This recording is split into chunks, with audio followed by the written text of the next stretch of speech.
那么看了台军的这个分析，有没有道理呢？部分方面有点道理，有些方面可能就是属于胡说八道、乱猜测了。不要忘了，解放军手里还有很多的王牌，而且这些王牌不止一个。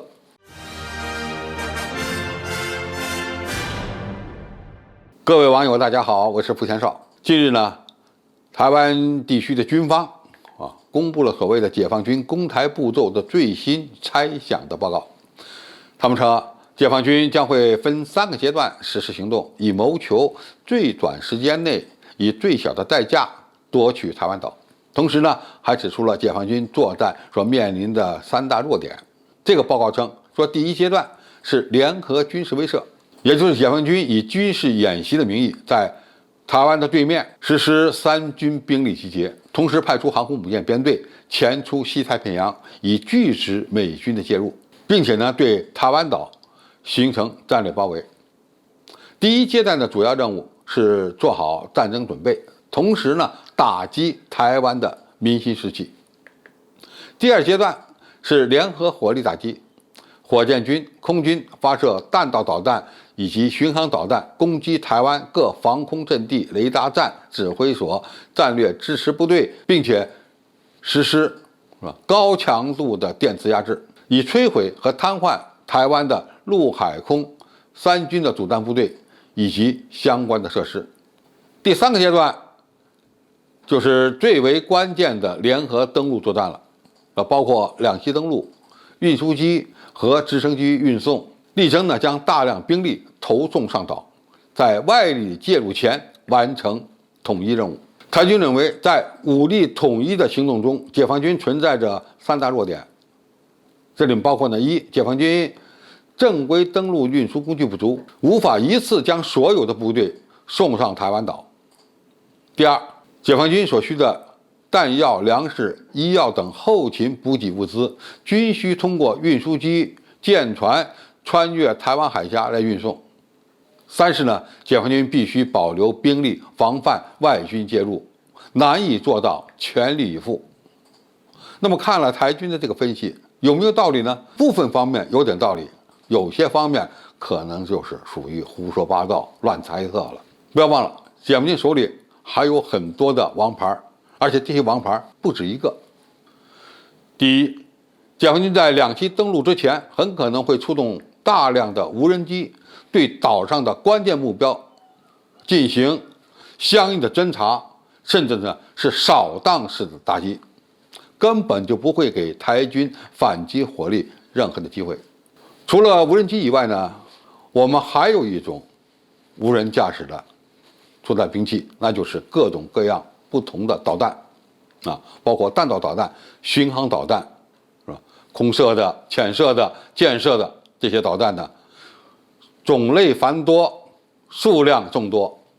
可以说，未来无人机和导弹是个密切协同配合的关系。我们根本就不需要，是吧？前期出动解放军的战机、军舰，就能对台湾岛上众多的军事目标实施精确的打击。我们不会允许台军有反击解放军登陆部队的情况出现。第二呢，对台登陆作战不一定都是正常的两栖登陆，很有可能呢还会发动夺取码头之战。那么码头夺取之后，相应的运输卸货就相对比较方便了，比如说让一些滚装船变身为我们的运输船，在码头上卸下重装备和相应的部队。而且呢，登上台湾岛也不一定就在西海岸，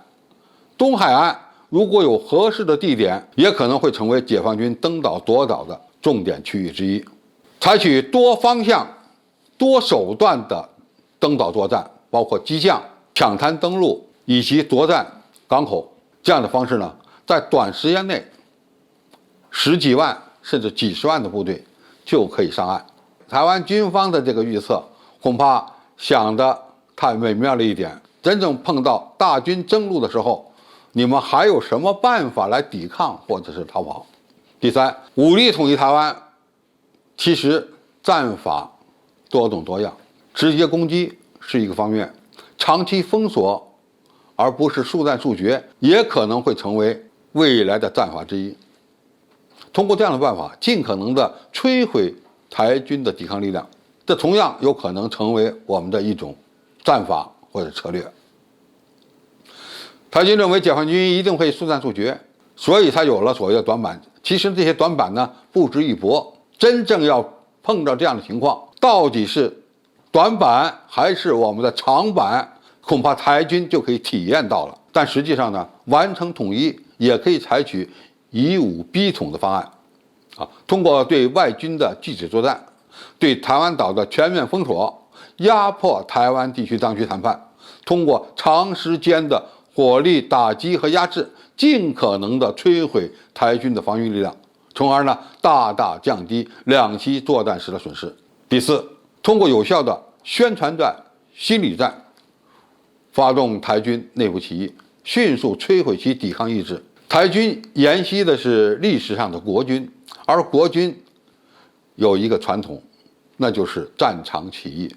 面对两岸统一的大势，我们希望台军的官兵能够认清大势，一旦武统的行动开始，他们能够在短时间内采取正确的决策，战场起义，从而为实现两岸的统一做出他们的贡献。因为台海两岸的统一是大势所趋，是中国人就要为祖国的统一做贡献。因此在这样的情况下，我们希望台湾地区的官兵能够深明大义，看清形势，以自己的实际行动回到祖国的怀抱。好，今天的评述就到这里，谢谢大家收看，我们下期再见。